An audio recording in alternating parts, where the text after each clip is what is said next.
अगर आप अपनी लाइफ में स्टक हैं तो ये 2 पाइल्स हैं आपके लिए, आपको एक पाइल चूज़ करनी है, ये है पाइल 1 और ये है पाइल 2। सो देखते हैं आपके लिए क्या गाइडेंस है। जिन्होंने भी पाइल 1 चूज़ की है उनके लिए एक ट्रांसफॉर्मेशन पीरियड होने वाला है अभी। कह सकते हैं कि आप अपने रास्ते से भटक चुके थे लेकिन अब एक हीलिंग पीरियड आपके सामने आने वाला है। एक मूव ऑन वाली एनर्जी अब इस एक फेज़ खत्म होते हुए दिखाई दे रहा है, एक मूव ऑन वाली एनर्जी। और अगर आप मूव ऑन नहीं हो पा रहे हैं तो एक भगवान का हाथ आपकी तरफ भी आते हुए दिखाई दे रहा है कि आप वो आपको लेकर चलेंगे। एंड हो सकता है आप पिछले जन्म में एक हीलर हो, आपने दूसरों को हील किया हो, एडवाइस दी हो, एक कंसल्टेंट हो सकते हो आप पिछले जन्म में। एंड हैप्पी चेंजेस आते हुए दिखाई दे रहे हैं। ज़ाहिर-सी बात है जब इंसान हील होता है तो चेंजेस आते हुए दिखाई देते हैं। ट्रांसफॉर्मेशन पीरियड तो आपकी लाइफ में भी आते हुए दिख रहा है। एंड कुछ 13 दिनों में आप ये चीज़ नोटिस भी करेंगे कि हाँ, काफ़ी चीज़ें बदल चुकी हैं पहले से।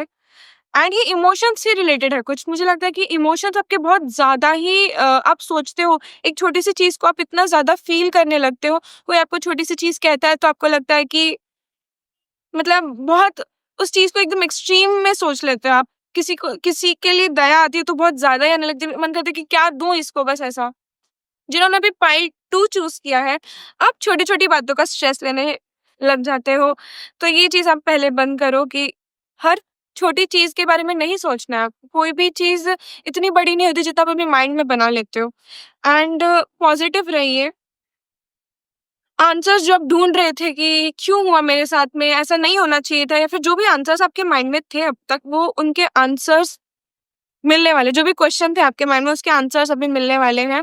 एंड स्ट्रेस जो होता है ना, छोटी-छोटी चीज़ें देखो, कई बार है ना, हम अपने मन को, हम अपने आप को दूसरों के हाथ में सौंप देते हैं कि तू मुझे जैसे भी ट्रीट करना चाहे तू कर सकता है। लेकिन ऐसा नहीं करना है।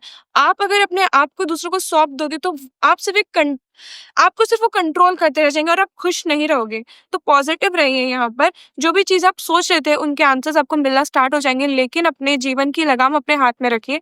आपको स्ट्रेस नहीं लेना है छोटी-छोटी बातों का। अपने आपको अपने आप की पर्सनैलिटी को बदलिए सबसे पहले। आप जो छोटी-छोटी बातों पे इतना सोचने लगते थे, वो बंद करिए सबसे पहले तो। इतना स्ट्रेस नहीं लेना, क्योंकि सबसे पहला कार्ड जिस पाइल को आपने चूज़ किया है वो ही कार्ड ये है। छोटी-छोटी बातों का आप स्ट्रेस लेते हो, जो कि बंदर इसको नचा रहा है। ये चाहता तो ये बंदर को नचा सकता था, पर आप ऐसे बिहेव कर रहे हो जैसे बस आप वीक पड़ चुके हो यहाँ पर बेसिकली। अपने ऑरा में आइए, अपने आप को जानिए कि आप क्या हो। इतनी सी बातों पे नहीं सोचा करता। So this was the reading. Personal reading के लिए आप मुझे डीएम कर सकते हो। ये जनरल रीडिंग थी तो हो सकता है आपके साथ रेज़ोनेट हो सकता है ना हो। This was the reading. Shri Harivansh.